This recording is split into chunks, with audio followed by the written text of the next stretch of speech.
For 7 months they've been held hostage by pirates in the barren scrubland of one of the most lawless countries on earth. But in their first full television interview since a price was put on their liberty, Paul and Rachel Chandler dare to defy the gunmen who are holding them. It's not piracy. This is absolutely not piracy. It mustn't be reported as such. It's kidnapping and extortion and even torture. We are just animals to them. We've been kept caged up like animals. They don't care about our feelings and our family and our lives and what they've taken. They don't care whose lives they ruin. They just want the money. I think the world owes them the money. Last October, the Chandlers were enjoying the yachting holiday of a lifetime. The retired couple were sailing in the Indian Ocean, just off the Seychelles, when they were kidnapped by Somali pirates. Since this photograph was taken last year, they've been transported against their will to windswept Somalia. Last Thursday, they were allowed to talk to this Somali journalist, Jamal Osman. The pirates are hiding behind the camera, refusing to be filmed and heavily armed. Letting the Chandlers speak, it seems, because they want to send this extraordinary message to Britain's new Prime Minister. I'd like to say congratulations to David Cameron first. And as new Prime Minister, we desperately need him to make a definitive public statement of the government's attitude to us. As I said, we're 2 British citizens. We've been kidnapped in the Seychelles, which was a perfectly safe place to be. If the government is not prepared to help, then they must say so, because the gangsters' expectations and hopes have been raised at the thought of a new government. There might be a different approach. Paul Chandler is aged 60 and a retired civil engineer. His wife Rachel, an economist, is 56. Last week, around 10 pirates drove them in 2 4x4 cars to a secret location in the African bush where this interview was filmed, somewhere between the Somali towns of Haradere on the coast and Adado, about 200 miles inland. Every hour, The Chandlers have been married for almost 30 years, but for much of their time in captivity they've been separated and kept apart. You know, it was 210 days ago that we were kidnapped in the Seychelles and brought to Somalia. Of that time, we've spent 97 days in solitary confinement, almost a half. We don't have children, so we're very close to each other. We've never been apart for more than a few days. We've been married almost 30 years. So to be separated is real torture. Simply not knowing what was happening and whether we would be together again, when, where, each other was real torture, mental torture. Last time she was filmed with a visiting doctor in January, Rachel Chandler had clearly lost weight and was in distress. These people are treating us so cruelly. I don't know what else I can say. Just please, please help us.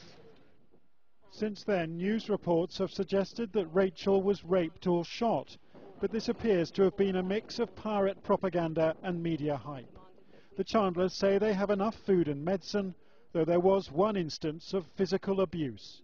The second time we were separated, we refused to be separated initially, and that was a bit silly. We were physically separated, we were whipped, and Rachel was hit with a rifle butt. It's a broken tooth. It's a long time ago, and the wounds have healed. That was the only occasion, only one occasion, we had any real aggression.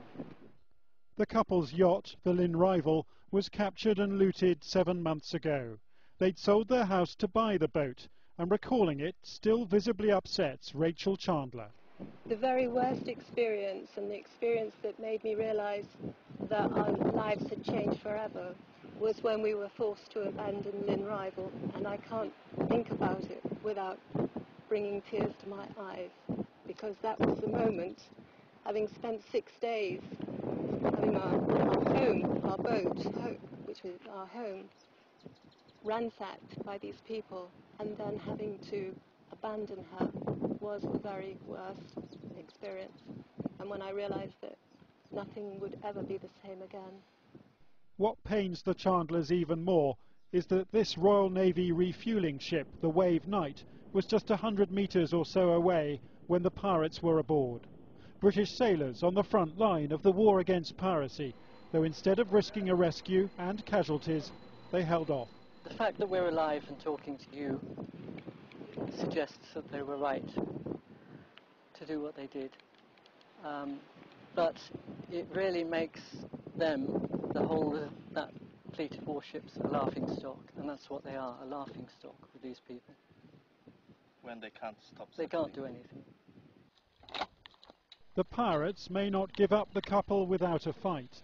Here they are, menacingly cocking their guns, in pictures we broadcast a month after they'd taken their hostages. And those hostages now openly condemn their kidnappers, even though those pirates are standing right by the camera. They show no compassion as you and I would understand it. They are only interested in us as a vehicle for raising money, and their only interest is in keeping us alive in order to do so. We're old enough to be the grandparents of most of the people in the gang. But, you know, we can't communicate with them. We can't say to them, how would you like it if your grandparents were taken away to another country, separated, kept in solitary confinement?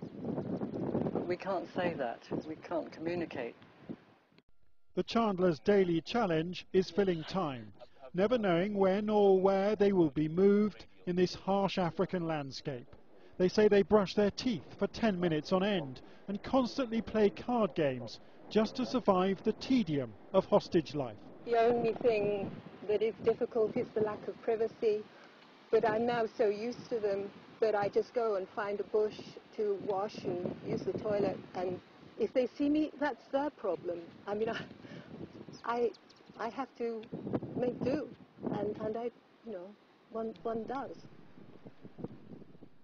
7 months ago, they were just an ordinary retired couple, not now. Their families have been made aware of this interview, and from the wilderness of warring Somalia, the Chandlers are deeply concerned about them. We miss our friends and family very much, and I know we've said it before, but it is really important to say that we are being strong for them, because they keep us going, knowing that they are there supporting us and doing everything. We know they're doing their best. It's been 7 months, and we know that they must have been suffering alongside us, and we care about them very much. There's one thing that's important, and that is freedom. We don't have it. Nothing else matters, really, I would say. We don't miss anything. We miss everything. We miss the ability to walk out of the door and determine our own lives. It's been wrongfully taken from us. After talking for more than an hour, the Chandlers were then led away. Their overwhelming message from captivity is one of defiance and love.